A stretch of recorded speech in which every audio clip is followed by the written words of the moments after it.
আসসালামু আলাইকুম প্রিয় দর্শক মন্ডলী, দীর্ঘ 16 ঘন্টা একটি অর্ধ দিন পার হয়ে একটি পুরো রাত এবং পুরো রাত করে আবার সেই সকাল হয়ে গেছে। আমরা দেখতে পাচ্ছি, আমি নিচ থেকে একদম সরাসরি দেখাচ্ছি যে উদ্ধার কাজ চলমান। খুব কাছে যেই 35 ফিট খনন করা হচ্ছে, 35 ফিটের পাশ দিয়ে একটি সুড়ঙ্গ করা হচ্ছে। সুড়ঙ্গ করাটা প্রায় শেষ, আপনাদের একটু দেখাই যে সুড়ঙ্গ করাটা প্রায় শেষ।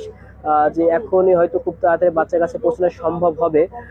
এই যে প্রায় এই সুড়ঙ্গ দিয়েই পাশে বাচ্চার কাছে পৌঁছানো হবে।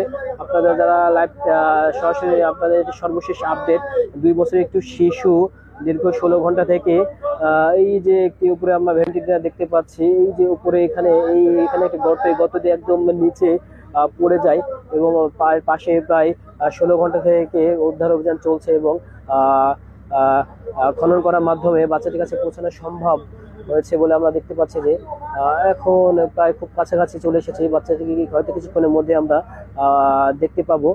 আপনারা যে যেখান থেকে দেখছেন ভিডিওটি, সর্বশেষ আপডেট জানার জন্য অবশ্যই ভিডিওটি শেয়ার করে দেবেন।